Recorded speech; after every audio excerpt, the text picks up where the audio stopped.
The first team from English Speaking Cameroon, that is from former West Cameroon, to win this coveted trophy, the Cup of Cameroon, was Kumbo Strikers. Kumbo Strikers took Cameroon, Africa, and other parts of the world by storm, winning that coveted trophy in the year 2000. We will meet the captain of Kumbo Strikers at the time, Sam Che. Sam Che will take us on the road to the finals of that competition and beyond. So Sam Che, it's over to you. Yes, we started with the 16th finals. The 16th finals we played in Bafoussam against Jeunesse Star of Yaoundé, a second division club in the central region. It was a very tough match because we played for 120 minutes and the score ended 0 goals each way. We had to qualify for the 8 finals thanks to post-match penalties. During the 8 finals, we had to play against the champions of the year 2000 in the elite football in Cameroon, that's Sable de Batier.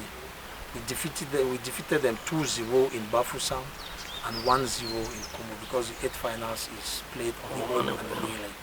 During the quarter-finals, we played against Coton Sport of Garoua. In Garoua, we played with 10 players from the first half. They defeated us 1-0. And in the return leg in Kumbo, Coach Jean-Pierre Sadi was the coach. They had a gifted team with national team players like Abu Hans, Suleiman, the goalkeeper, and a lot of other stars. We defeated them 1-0 and won them thanks to post-match penalties. During the semi-finals, we played against Waseng of Bafoussam. We played a 2-2 tie in Yaoundé, and in Douala we played a 1-1 tie. So we went to the finals thanks to post-match penalties. It was a West Cameroon affair because we left Kumbo, we did our preparations in Cambe. By then, our president had some problems with the board of directors of Amity Bank, so he was not available. He had problems with the law. So we were abandoned to ourselves. Supporters contributed monies for us to spend 1 month in Millennium Hotel in Cambe.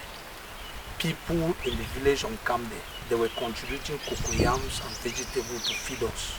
When we left Cambe, we came to Limbe. Mr. Henry Njalakwan of blessed memory lodged us for 4 days. He gave us 1 million francs to share amongst ourselves. That he knows that our president has problems and we have financial difficulties. So we should go to Yaoundé and make the English-speaking people of Cameroon proud, because it is a challenge. Since the inception of the Cameroon League, no club west of the Mongo has won the Cup of Cameroon.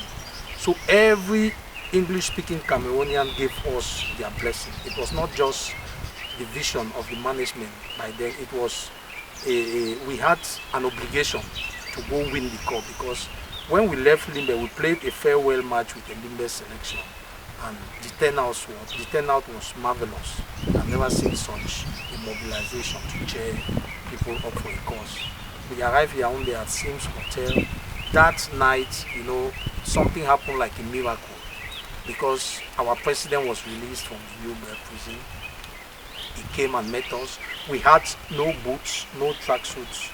no money to like put in our pockets before the match to motivate us, but the motivation we had that day, the president of Northwest Bureau of Fika Foods, Mr. John Bindi, he gave each player 80,000 francs. We were 23 of us in camp at Sims Hotel in Bastos. He gave us new pairs of boots.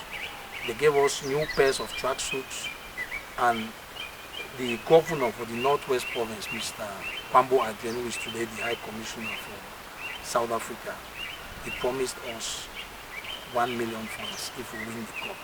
So that day, the eve of the finals, we knew we were going to win, come rain, come shine, because we had spent more than 2 months struggling to even feed ourselves. But in 24 hours, each player had more than 150,000 francs, even before the finals. So we were extra motivated to face Unisport the next day. And the elites, the Anglophone elites in Yaoundé, they were visiting us for the 3 days that we spent at Sims Hotel every day. They were watching our practice and telling us that this thing is a mission. We have to accomplish the mission. They reminded us of Prisons Boya against Weeks, PW Bamenda against Dynamo, how they failed. That this time around we have to right the wrongs that our elder brothers did. The day itself, Sam, you found yourself in front of the head of state and in front of a mammoth crowd. How was it? I will tell you something. I had malaria 2 days before the match. I was on drips for 2 days. I went to the field, but I was so resolute that even with this malaria, I have to play and do my best to defend Kumbo Strikers. I played that match with malaria plus, but I put the malaria behind my mind, and when we started warming up, the way I saw my colleagues, my teammates, the determination I saw on their faces, I knew we were going to win the match. And we needed no other motivation but just to get to the field and do what we know best, playing football. When the head of state arrived with the presidential convoy, he first greeted the central referee and his assistants and the match commissioner. Then I was the next person. I greeted him and introduced my teammates to him and the other staff of Kumbo Strikers, the technical and managerial staff. When he finished with the salutation of Unisport Bafang, we went back to the tunnel and we had no time to warm up. That was very, the warm up was very brief. We had just 5 to 7 minutes and they said we should rush out and come out because the match will soon start. So we started the match with very little preparation in terms of warm-up. And that day, you know, we played a very, very average match. I don't know whether because it was the tension of greeting the head of state or the tension of playing in front of about 60,000 spectators. Our performance was not the best. But thank God, during the end of the match, towards the end of the match, when Coach Kia made some few changes, I myself asked for a change, that I'm not feeling so well, he should replace me. But he refused. That my presence in the field plays double, because the Unisport, they have placed about 2 or 3 players to monitor me as playmaker. So he told me that the lapse, the gap that they will create in their way, we can exploit it and score. And actually that's what happened. Because the goal we scored, the 2 players were rushing to me when Takan Franklin came in the second half. So they forgot about him because he was not posing much of a threat like myself. So he was all alone.